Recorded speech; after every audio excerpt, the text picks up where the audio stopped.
Hello and welcome to Her Online Business Podcast, the podcast for aspiring and experienced female web entrepreneurs. I am Adama, your host, and here you will find digital marketing tips for building your online business, interviews from inspiring female entrepreneurs from all over the world, lessons and mistakes from my experience in entrepreneurship, and much more.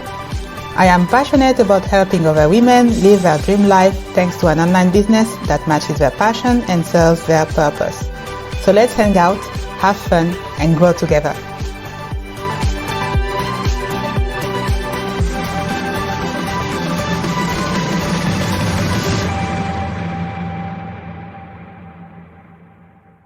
Hello and welcome back to Her Online Business Podcast. Today we are continuing our series regarding business foundations and we are going to talk about money again.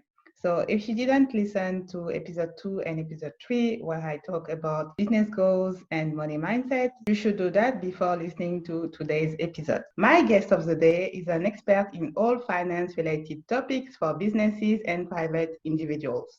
After over a decade working in trading, banking, and wealth management, holding several qualifications in financial advice, retirement planning, and investment management, she is prepared to deliver clarity, professionalism, and transparency to anyone looking to make sense of their financial future and gain peace of mind that everything is as it should be. Her name is Maria Iacob. Hi, Maria. Good morning, Adama. Thank you for having me today. You're welcome. It's nice to have you. So tell us a little bit more about you, where you live, where you're from, and how you started your career. Basically, I'm a woman. I'm a wife and a businesswoman at the same time. I've started in short-term trading as an expat, actually. Mm-hmm. And after 7 years of helping people understand how they can achieve their short-term financial objectives, I actually decided to move onto the long-term needs, dealing with the M word that everybody's scared of talking about, which is money. Yes. So in that respect, I moved on to working with HSBC in Northampton as a personal banker. And in that respect, I noticed that there is definitely a significant need for people to understand what sort of options they have, so they can actually do the things that they want to, not just tomorrow or the next day, but within the next 5 or 10 or even 15 years. That's so needed. It's for me, at least, it's quite interesting. But in that respect, having lived in the UK as an expat, I did come across quite a few challenges. So I decided to return to Cyprus. And I've been here for almost 12 years. And since I came back to Cyprus, I actually tried to find a company which defines and shares the same interest and, of course, the same values as I do. Basically, to provide quality advice and make sure that the people that we help don't need to pay a fortune for it. So that's exactly how I found the company that I've been collaborating for the past 5 years. Okay. And having done so, I can say I'm really, really lucky to be able to help people from all walks of life. Yes, that's amazing. And so you did part of your career in the UK and now you are based in Cyprus. Was it easy for you to continue your career abroad or did you face some challenges as an expat? Wow, that's a very good question. I'm not sure whether I ever came across anybody who hasn't faced a challenge, even if it's just packing and unpacking. I know that can become a bit of a headache, especially when you move countries. But in that respect, I'd say I've been blessed, and I'm blessed with stubbornness, if you like. Whenever I set my mind to something, I like to achieve it, and I'm always willing to put in the effort. So in that respect, yes, I did come across challenges. I was asked whether I speak English, regardless of the fact that I worked for multinational companies across the world. I was asked whether or not we ever see the moon where I'm from, which was one of the funny ones. And I was consistently challenged. I was challenged in terms of whether I can deliver what I promise simply because I'm not a native English speaker, or just because I wasn't born in England or in Cyprus. For me, it was a situation like, bring it on. Whatever you have to throw at me, I can overcome it. So yes, there were quite a lot of challenges, but as long as you really want to achieve something, there are only opportunities to find new solutions to common problems. Yes, you're so right. I mean, it's difficult when you see yourself doing something, you have a true passion and a vision, and you keep hitting obstacles. But for me, sometimes it's actually the proof that you are doing the right thing, because you are going in a direction that not everybody is willing to follow. That is correct. Having to choose between career and family nowadays is a very significant aspect of a woman's life. Yes.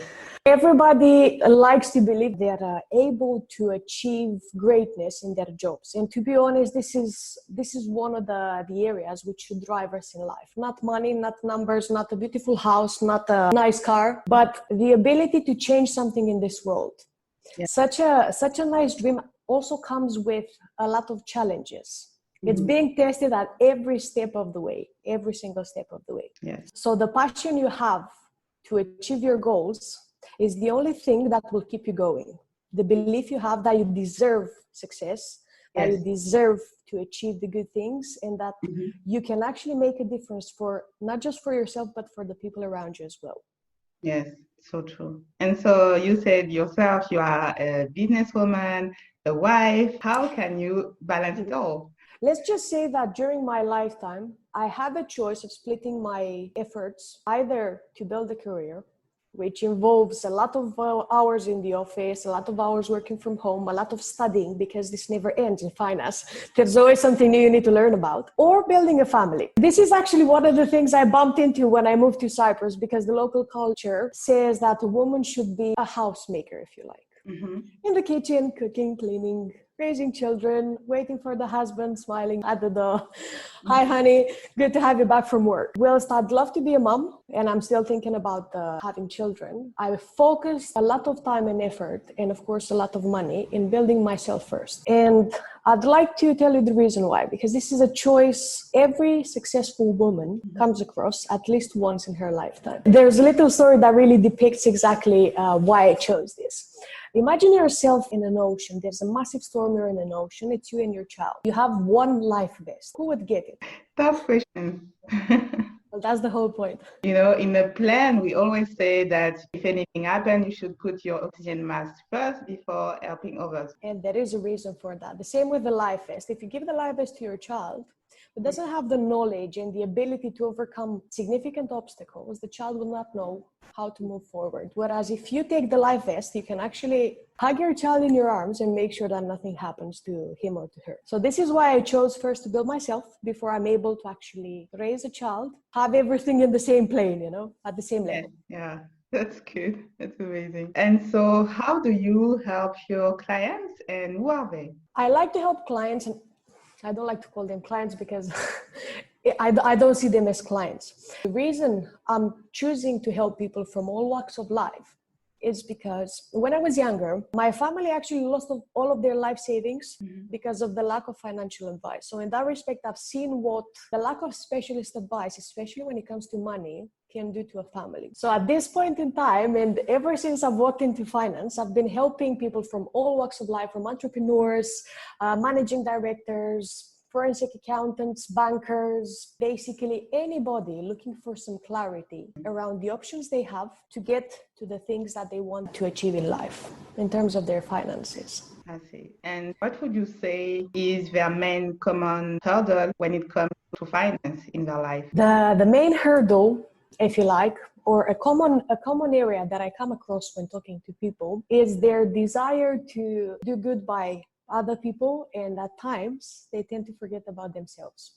In that respect, what comes to mind is investing all of their effort, time, and money in a business without considering what would happen if that business were not to succeed. So a common misconception would be that my business is my main source of income and my retirement plan. Whilst it's an excellent plan, it only works if everything is ideal and optimal in a business, which, as we very well know, business cycles go up and down. It's rare to reach a point where you have a significant stable income that will continue for the rest of your life. Yes.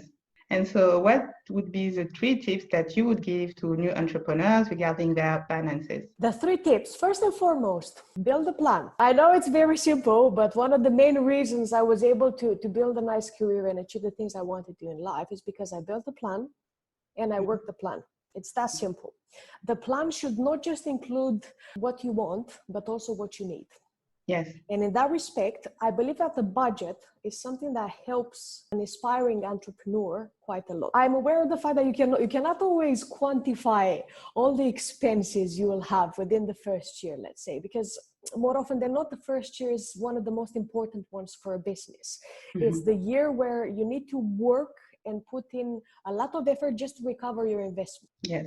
So in that respect, a budget should include a margin of 5 to 10% of unexpected expenses as well. And when you have a budget, try to stick to the budget as much as you like. I know that we tend to consider our businesses as our babies. So we're willing to put in whatever we have, we throw whatever we have at it. But at some point, realistically, we need to look in the mirror and ask ourselves whether or not we're limiting ourselves financially and we have to go through significant hardship for an undetermined period of time. Yes. I'm not saying don't invest money. Every business will require money at some point during its business life cycle. But we need to set a mental and a physical limit as to how much we're willing to invest financially, time and effort-wise in a business. I see. And so how long do you think should be these plans? Because we see big corporations having 5, 10, maybe 20 years plan. How long should your plan be when you are a new entrepreneur? I would say it's quite difficult to create projections beyond the second year. You can, but then the deviation to reality might just be quite high. We all envisage something beautiful. We all see that perfect plan, that business, that first day, the way we walk into the office or just wake up home and just sit in front of the computer, have a nice coffee, and we start working with passion and the time just flies. However, during the first year, those days tend to be rather than 9 to 5 or 9 to 6, 9 to midnight or even further. Try to make sure that we put the business on its feet. So I would say try to create a budget with projections for the first year, because this is one of the most important years of a business. If everything goes well, then you can start projecting further on down the business path. You can create a 5-year plan, it's always good. However, in reality, you need to make sure that you achieve success and financial returns, financial growth during the first year. Once you have the right formula of what works for you, which of course it will be optimized throughout the business cycle, you can simply duplicate it. Do the same good things every single day and good things will come up. True. Repetition makes perfection, actually. Exactly. Another advice would be to reassess your needs. We will at some point, at least myself, I found myself quite often pushing, investing passion, investing my time, investing everything, and just closing my ears and eyes and just focusing on the objective and going forward. At some point, we need to remember to reassess, because whilst we're able to take on the pressure of building a business, the people around us have to be considered as well. And that's where family comes in. At some point, myself, I'm blessed with a very understanding husband. He allows me to work long hours. When I say that I have to work, he understands. My weekends, I share my work with my family. In terms of time, I work a lot from home. So you need to make sure that the people around you understand the fact that within the first year of a business, a lot of focus and a lot of attention will go towards the business. Yes, true. If there's a very blurred line in between work life and family life, it's good to create a schedule and set a timer. I do that for myself sometimes because with a new business, there's so many things to learn, and you come across so many nice ideas when you do some research that time flies, and then you realize that maybe you have less time to achieve the same objectives. So actually just set an alarm on my clock. That's such a great tip because especially when, as you said, when you are working from home, it's quite difficult and challenging to set some me time, business time, and family time. And as you said, I think just having a clear schedule and simply communicating to your loved ones that from this time to this time, I'm busy doing this, but from this time and this time, I am 100% with you. And that is so important to keep this balance. Indeed. So, do you have also maybe a third tip? A third tip would be try not to overestimate your financial abilities. Okay. In a business, I came across a lot of times where I had to invest finance, a lot of money, a lot more money than I wanted to. And at that point, I had to make a choice in between. I continue down the path or up the path that I chose, or I simply put an end to it because it's becoming quite expensive. That's the point where you really need to weigh the pros and cons, not just for yourself, but for your family as well. Is it okay if you try to lend some money? Is it okay if you try to basically push some more finances, some more money into your business? Or would it be best to try and reconsider, regroup, take some time, take a step back, a couple of days off to reconsider specifically whether there's a more optimal solution to achieve the same result? So in that respect, my third tip would be try not to overestimate your financial abilities. Businesses tend to be, in some respect, just like a child. The more they grow up, the more expenses come up as well. That's so true. Yes. So that would be my third tip. Thanks. And so, according to you, what are the common misconceptions that lead to financial hardships for some entrepreneurs? I believe these areas are converging. Yes. With the stuff we discussed before. So I would say first and foremost, my business is my income and my retirement plan. That's a very common misconception, and people forget to actually set some money aside for an emergency fund, for example, which is the first thing everybody should have, not just entrepreneurs, but everybody. An emergency fund would be something like 3 to 6 times your monthly income, the money that you need not just to pay bills and rent or food if you like, but also to have a couple of hundreds on the side in case you need to visit a doctor or I don't know, maybe to travel if required. So that would be the first thing. My business is my income and my retirement plan. 70 or more % of the times, it doesn't pay off. It's a harsh reality.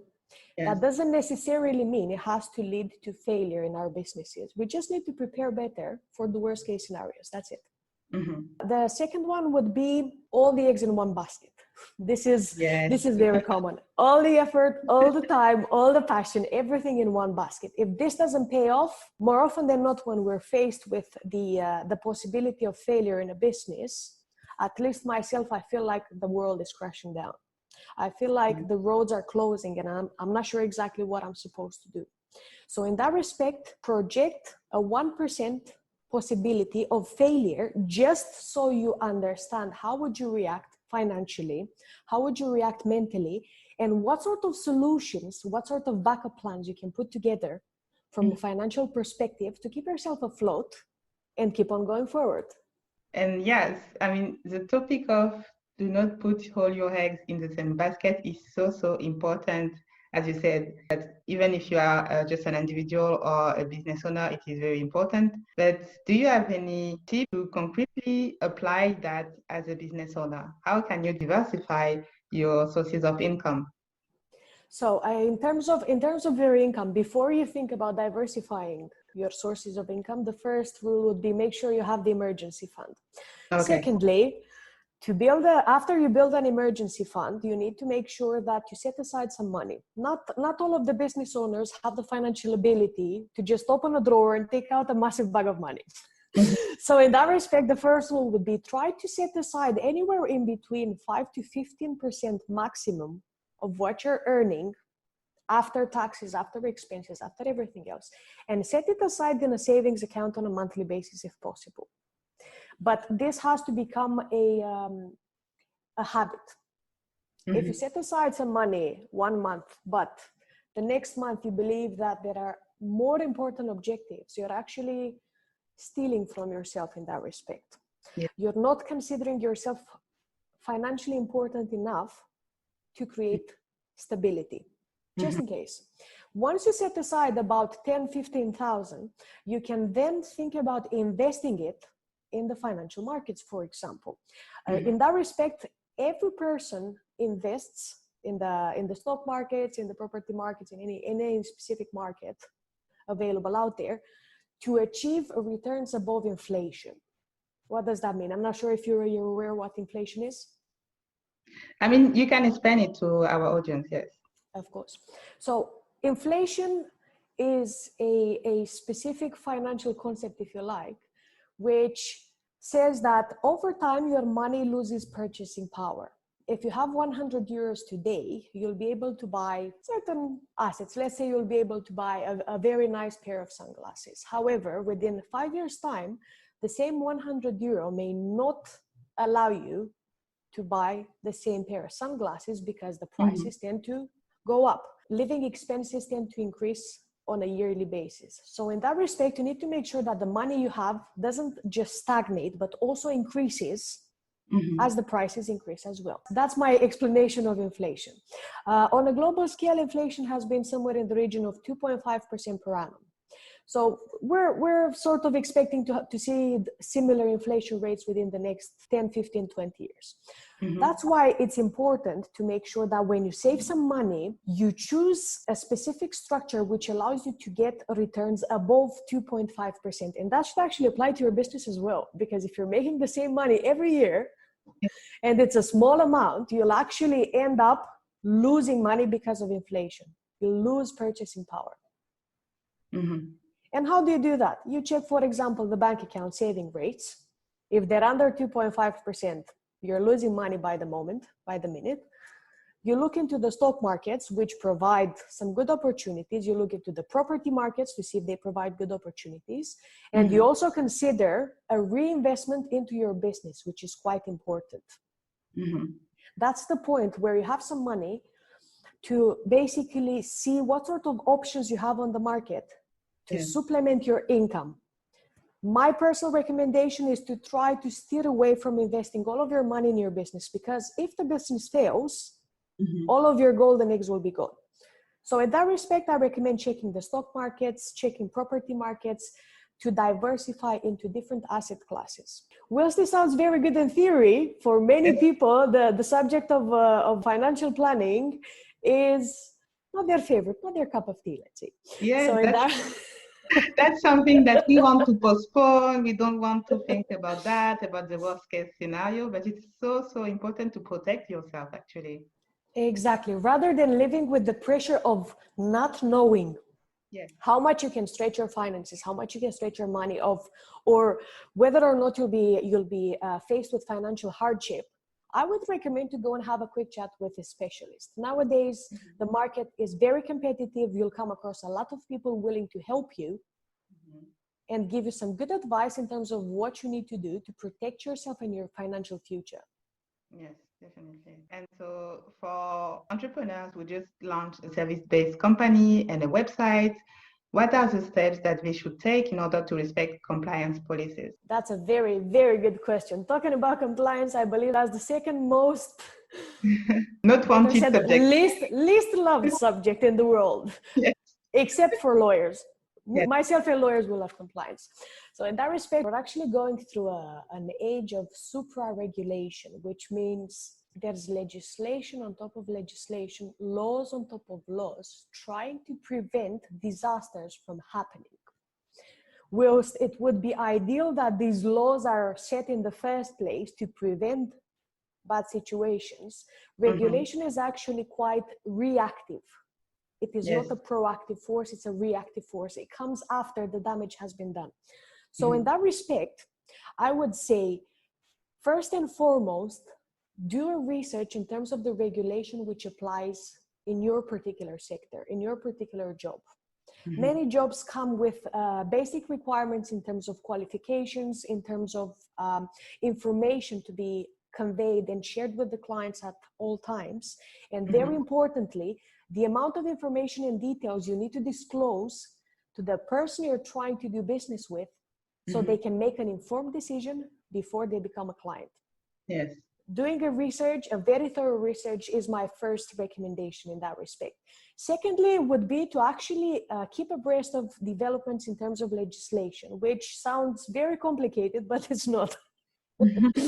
A simple way to do that would simply be to subscribe to the authorities' websites. To give you an example, in finance, we have authorities like the Financial Conduct Authority, the FCA in the UK. We have FINRA, we have CISEC here in Cyprus. So every specific jurisdiction has a local authority which supervises that particular sector. On their website, more often than not, they have an RSS feed. Yes. You can subscribe to that in your email, and then each time there's a circular, a directive, or any other update from them, it will just come as a headline in your inbox. Spend about 15-20 minutes every morning with your coffee, if you like, if you can digest it, of course, checking the updates in terms of legislation as well. This actually allows you to implement things before the rest of the market, and that actually gives a business a competitive advantage. True. And the third thing would be to be very thorough. There's an avalanche of information on the internet. That doesn't necessarily mean it's all correct, and that doesn't necessarily mean it's all up to date. If you feel you're suffocated by the amount of information available out there, and you're still unclear about your options, talk to a specialist. Consult a lawyer or consult a compliance specialist in that particular field. These are people that are able to actually help you quite a lot in getting a clear understanding of what you need to do as a minimum and what you can do if you want to prove that you're even better than everybody else in terms of compliance. And to give you an example where you can find such people, business networks are very, very important. I'll give you an example. Myself, I'm a part of a business network called BNI, Business Networking International, which has a presence all over the world, where basically I have the ability of discussing all sorts of business matters with specialists from every single field. And of course, at the same time, we exchange referrals, which makes it so much nicer because we grow our businesses together. So take advantage of business networking. Take advantage of Rotary clubs, of women's association, of BNI, if you like, of internations meetings where you can actually discuss and pick the specialist's brains to find the right formula for your business. True. Networking is key, especially when you are beginning as a solopreneur. You think that you have to know everything and do everything by yourself. You don't have to be alone, actually. So as you said, networking is so powerful for entrepreneurs. Exactly. And the best part is if you actually come across some very serious and professional business partners, like I was lucky enough to do, you can also get discounts. Say later on in your business, you need to hire a lawyer or an accountant or an auditor or stuff like that. Through business networks, you can also benefit from discounts, which you wouldn't get otherwise. So from a financial standpoint, you have the ability to find specialist advice in terms of your business on how to solve challenges we all come across at some point during our business life cycle. You can get discounts in terms of the services you might need sometime in the future. And thirdly, if you prove the fact that you're able to run your business and you have your client's best interest at heart, I'm 100% sure you'll also get some referrals. Yes, that's all right. And so where can people find you and your services? You can find me pretty much everywhere. I'm on the World Wide Web. I actually consult for a company which helps clients from over 50 countries. But if you'd like to come across some more specialized information, you can always get in touch with me via my website, wiserfinance.org. I'm also present on LinkedIn, posting all sorts of updates, market updates, interacting with people, trying to answer most common questions. Mm-hmm. And of course, you can also find me via Facebook with Maria Weiser Finance. So we've come to the end of this interview. Thanks a lot, Maria, for being here. We've learned a lot today, and it's very rare to come across a finance expert like you and also willing to share so much valuable information for new entrepreneurs. So thanks a lot for this. I don't know if you have one last word that you want to add. Thank you very much for listening in, and thank you very much for inviting me here. I would like to have one last word with all the lovely people listening. Just because it's complicated, that doesn't mean it's impossible. Believe in yourself enough to give yourself the resources financially, mentally, and emotionally to succeed in your business. And when you feel you need some help, feel free to ask. There's always somebody looking for people exactly like you to help succeed in their journey. And if you have any specific questions regarding your finance as a new entrepreneur, feel free to contact Maria on her different platforms. I will put the link on my website. She will be very happy to help you manage and understand everything regarding your finance. So don't hesitate to contact her. Thank you. Looking forward to hearing from you. Thank you very much. Thanks a lot, Maria. Have a nice one. Thank you very much as well. Have a good day. That's already the end of the episode. Thanks a lot for listening. I hope you enjoyed it. If you did, then give me a 5-star review on Apple Podcasts or Google Play, share this episode with your friends, and comment to let me know that you like this kind of subject. Also, if you want to hang out with me, follow me on Instagram at ah.diallo, where I share more of my entrepreneurial journey and my services. Don't forget to subscribe to the podcast to get notified when a new episode comes out. Until then, I wish you a nice day and I'll talk to you soon. Take care. Bye.